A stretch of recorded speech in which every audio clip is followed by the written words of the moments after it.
Hello everyone, welcome back to the channel. I am Madcapper. This is another video on, of course, as you can see, Fateless Studios' Godforge. We're going to do a blind reaction to the title of These Are Amazing.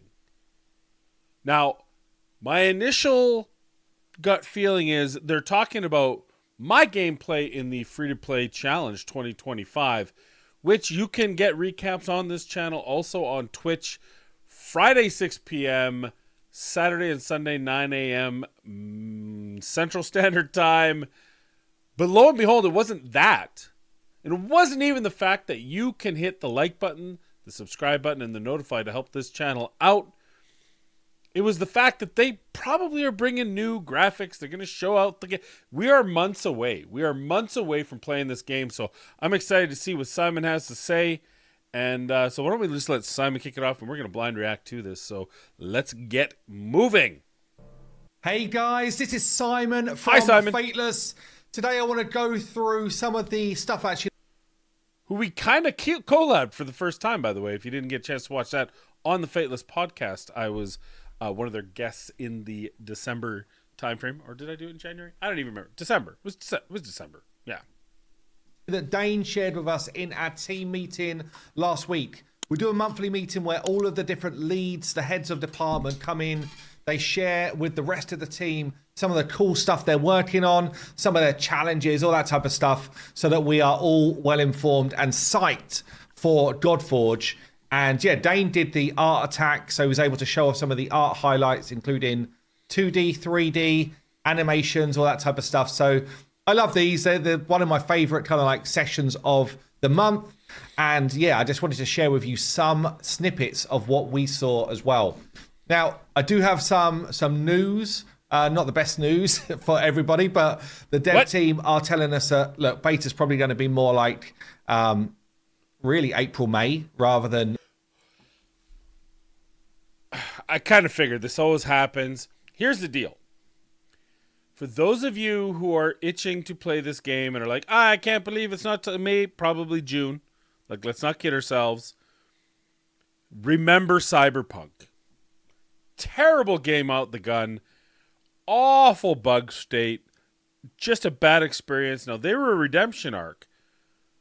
But then remember Starfield. Remember every other game that's come out pre-ready and really just been cooked. Just been terrible. So I'm glad that they're taking the opportunity to say, look, we're not going to put a beta out until we feel it's in a position that we can put it in the hands of a mass number of people like us, like me, like you. So I like that. I like it. I don't want it. I don't like the fact that I don't get to play till May now. But I do like that they're making that decision. And they're making that decision now. The March that we were hoping for. So keep that in your brain. I don't want to misinform, but you know, it's the reality of creating games. It doesn't all happen just in a singular flow like you would expect it to happen. Anyway, let's jump in and see some of the cool stuff that the guys have been working on here.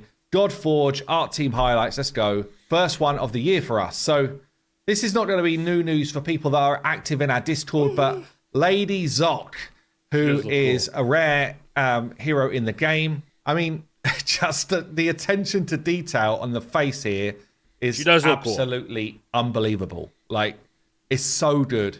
But yeah, the character starts to bring a different flair. Obviously, so far, I think we've seen a lot of heroes from Avalon, from Aru, which is like the Egyptian theme, from, you know, like Asgard stuff. So stuff that we probably are really well aware of just in other sort of walks of life. But, you know, when we start to see these different influences to our factions, I think it's really, really cool. So yeah, Ladi Art with her headdress here.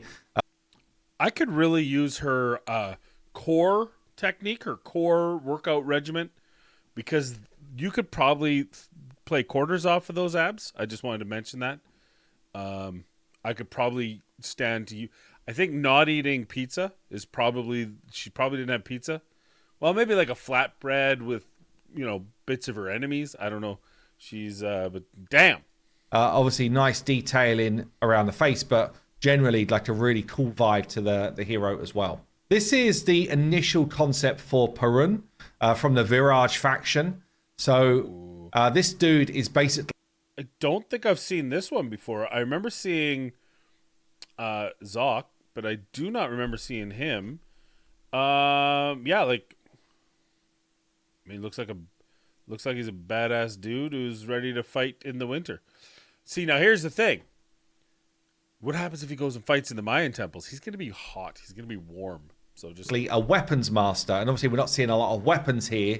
Basically, Dane went back and said, look, the visual is cool, but we need to see more. And this is a really cool overdraw from Dane. So Dane was like, look, I want him to feel a bit more like the dude top left. So he pulled together a bit of a mood board and then did a very cool Dane overdraw.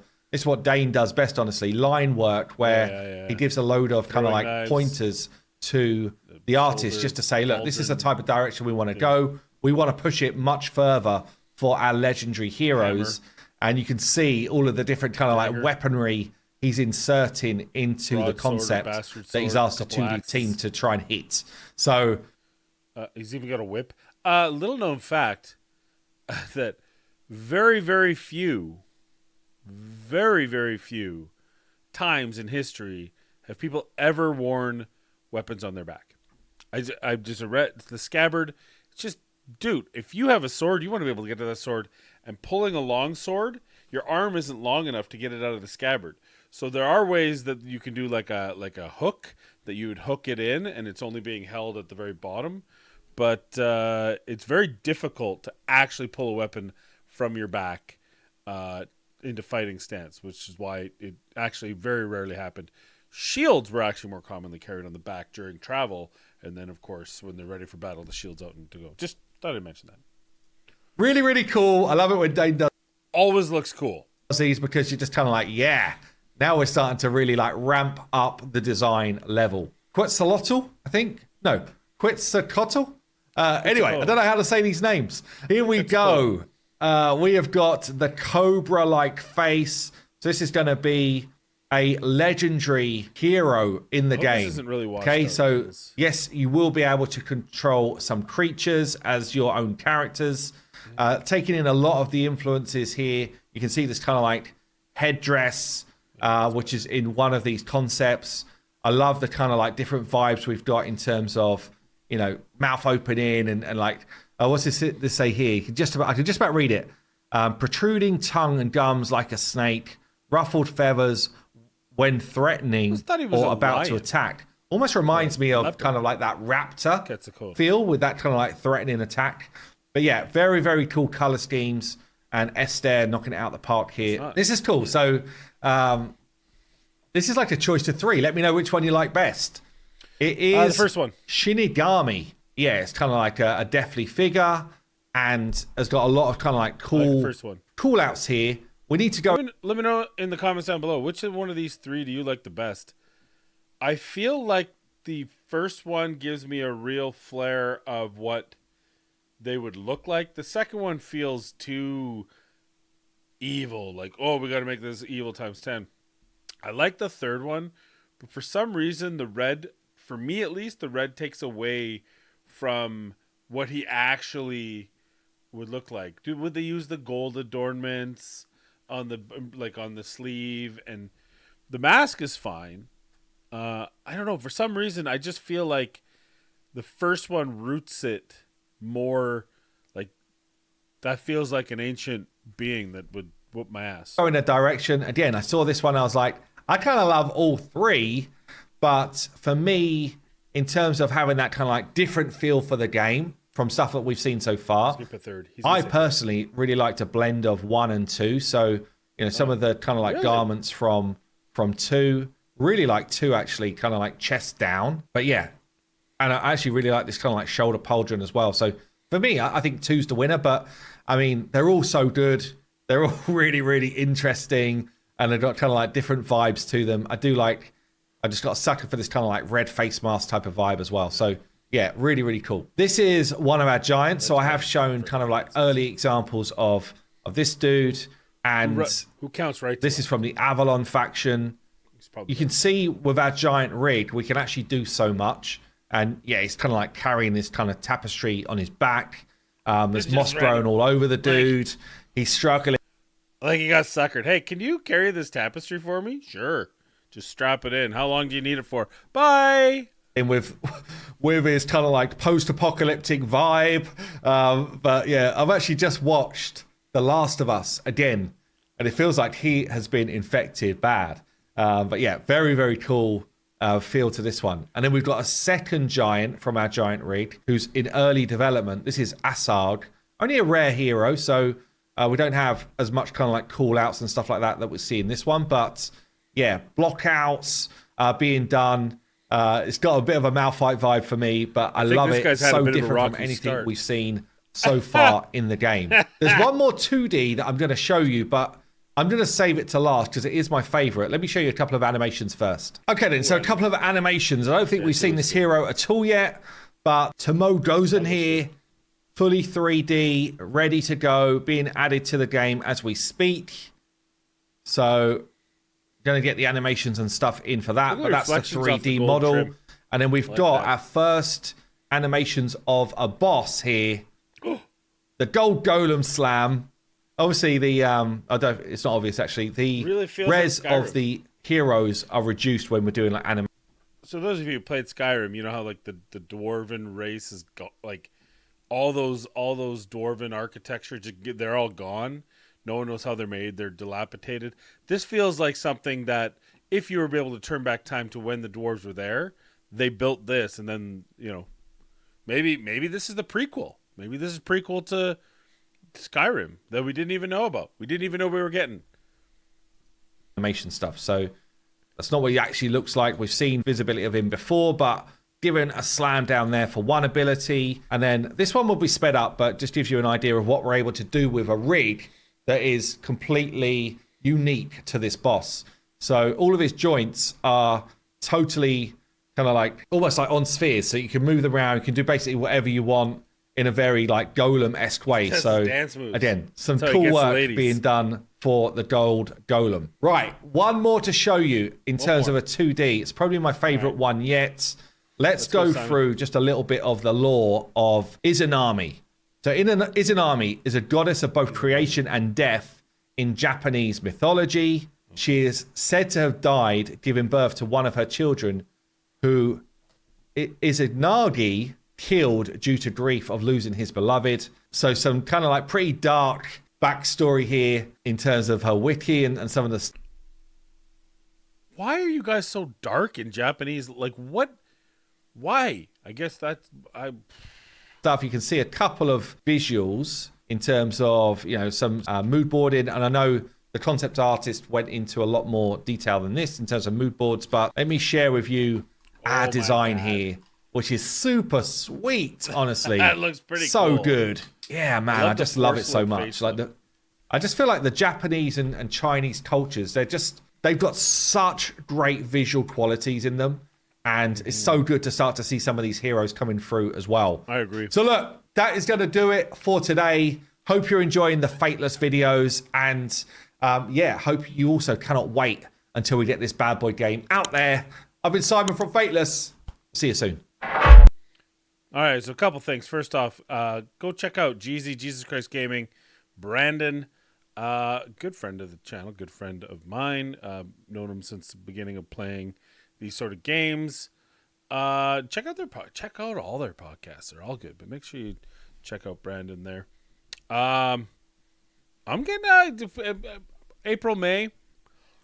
I like the direction.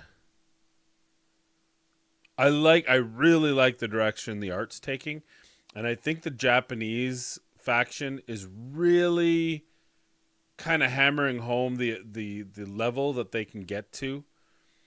I was a lot more critical, I think, of Athens, the Athenians that have been made. Like Herc to me was, it was good, but it was like, oh my god, that's Herc.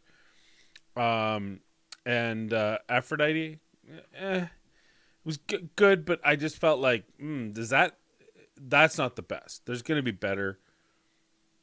And they've really been hitting it home with the remainder of the faction, the Mayan faction. I don't think they're called Mayan. They're called something else, I believe. But the Mayan faction and the Japanese Koji, or whatever they're calling those two factions, I really see them stepping up. And when you see games, visually, they're up against Raid. They're up against War. They're up against King Arthur. Those are kind of the graphic details that they're up against. Different. All three of those games, completely different styles, or mostly different styles. But that's kind of visually who they're up against. Obviously, in the space for this looking game, graphically detailed game, they're really up against Raid and no one else. I don't think there's another, what do you call them? Squad RPG, I guess you could call it, that really sets the tone like Raid does. And I think you see it in as the months go on, as the weeks go on, as you get these updates. They're really starting to bat in that scape. And it'll be interesting to see how it comes together. The backgrounds, again, I think from where they were at the start to now, their backdrops, like, again, the Japanese backgrounds have just been, to me, next level. And it's not a knock on the previous ones, but if you want to meet who's winning today, you have to be like tomorrow level in wherever area. They don't have to be the best, but they have to be in the conversation in many different areas for them to be a success. And of course, I hope and wish, and I plan on playing and giving my best for it. But yeah, good job to the Fateless team. I think things are looking really good for Godforge. I'm looking forward to June, that's my guess, is summer for it, which is fine because summer's easier for me to play a little. Although I do have some vacation time, so if we could just talk about not releasing it while I'm away, or maybe when Amanda's here, that would be good. That'd be fun to watch a couple videos beta testing whilst Amanda, Mrs. Capper, is here. But anyway, that's all I have. I hope you guys are hyped for the game as well. It's been a while since I put down some Godforge content, so I thought I better do a video for them. I've been kind of actively engaged, but a lot of the time it's been while away, so I can't make a video on the content I'm seeing. So it's good that we had an opportunity to do a blind reaction. Thank you for watching this video. As always, please like, subscribe, notify, tell your friends, share it with everyone, and be kind, be safe, and we'll see you in the next video.